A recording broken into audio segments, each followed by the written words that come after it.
Listen, London Mayor Sadiq Khan, yes, has angered a fair few motorists. What a shock. According to his logic, check this out, evil motorists driving their polluting cars are contributing to the premature deaths of Londoners. He wants them to stop because he's a great environmental crusader.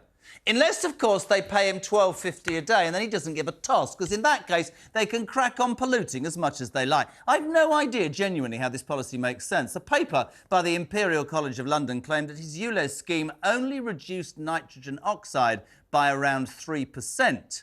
Sadiq's deputy reacted, saying she was really disappointed with the paper. So in response, the college's environmental research group backtracked and published a statement saying ULEZ helped to dramatically reduce air pollution. Oh, and how could I forget? The research group just happened to be paid nearly £1 million by Khan's office since 2021. Naturally, this has angered a few Tories. Bromley Council leader Colin Smith told The Telegraph, when academics are paid for their research, it quite reasonably leads to questions being asked about the outcomes sought by those commissioning the work. Joining me to discuss this is one of Parliament's newest MPs. Very interesting, Conservative MP for Uxbridge and South Ruislip, Steve Tuckwell, of course, who won the seat. Right, and I don't want to disrespect you, Steve. It's great to have you on Jeremy Kyle Live. It would be fair to say that you're probably an MP, bucked the trend and how unpopular the Tories were because of ULEZ, right?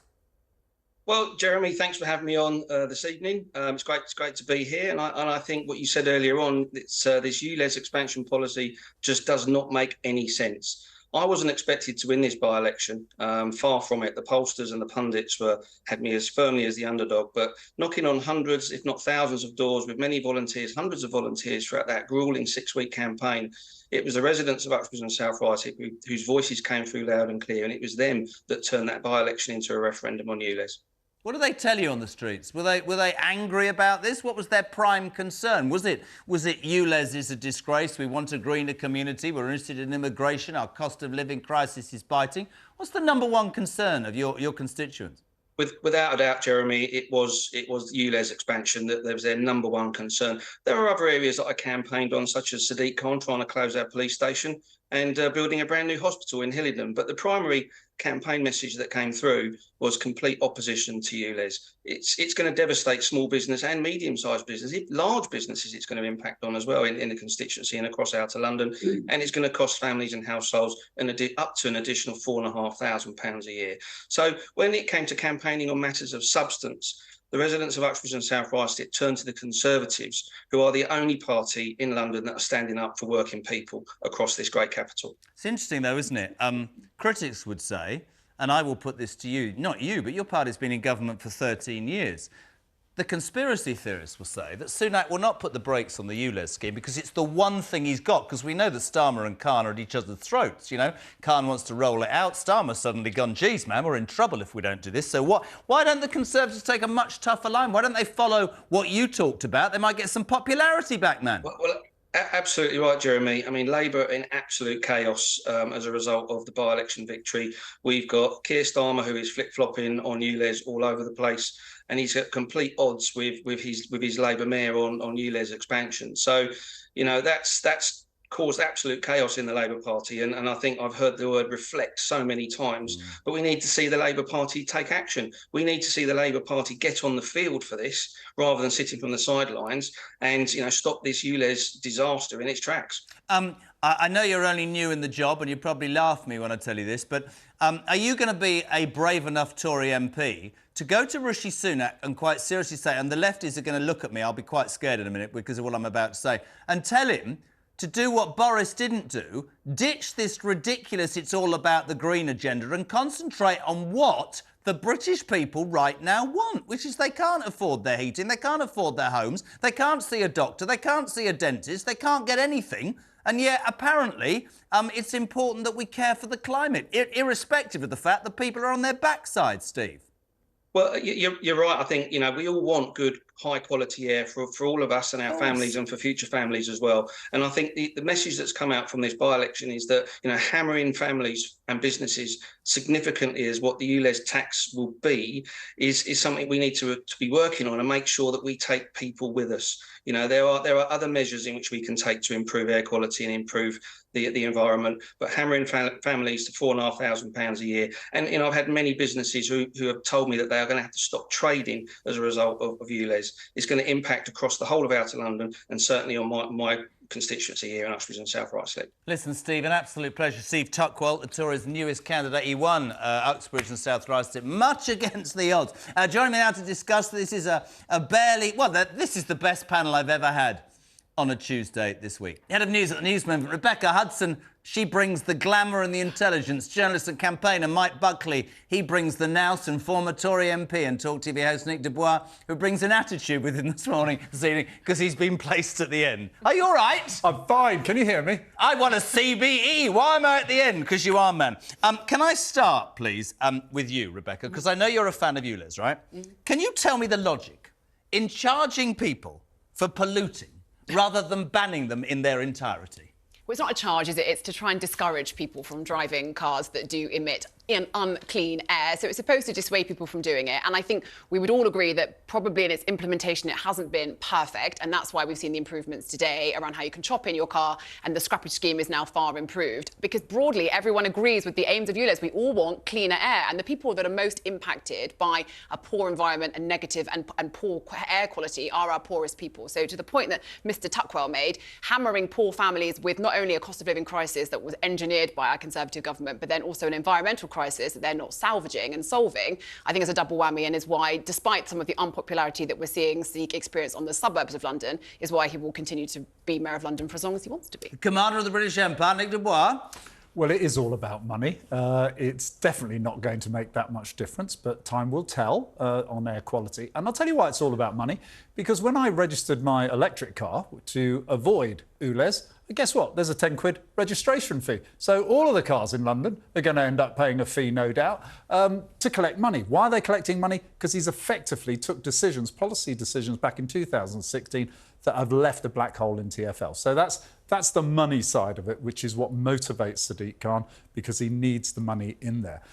When it comes to actually the credibility of the policy, it goes much wider than ULEZ. It's really simple.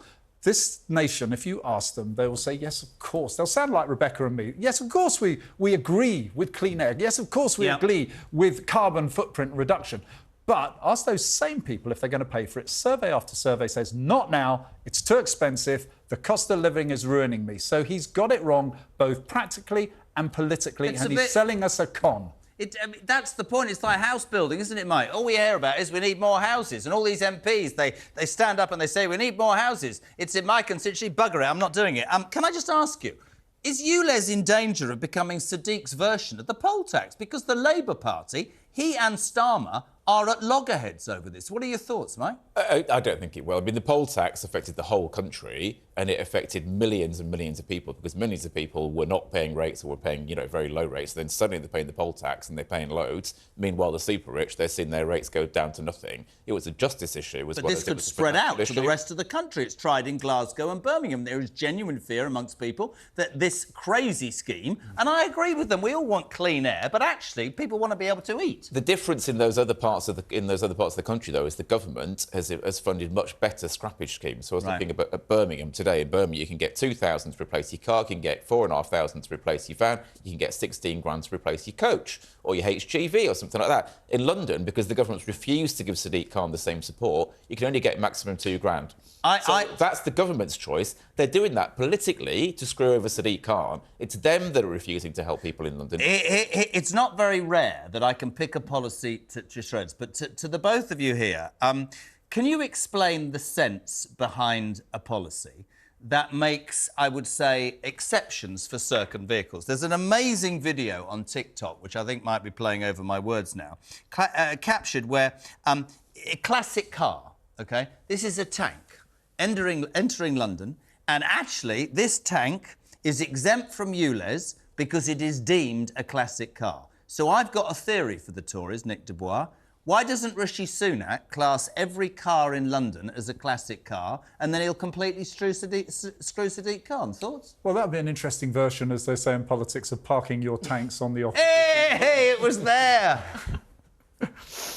But look, you've got some absurdities thrown up from this. And let me give you another one. In Glasgow, where they've banned basically, as far as I can tell, virtually every car and van over a certain age, you've now got Glasgow City Council, Labour Council, I think it's Labour Council, but anyway, very left-wing, going round, not using their own vehicles because they'll get fined for using them. They're spending huge amounts of money renting vehicles because they can't use their own vehicles because their own policy won't let them. I mean, the world's gone mad. That's taxpayer money. I mean, my point is, I agree with you, Mike and Rebecca, my point is this. Let's just park it and say the tank, you know, we agree with clean air.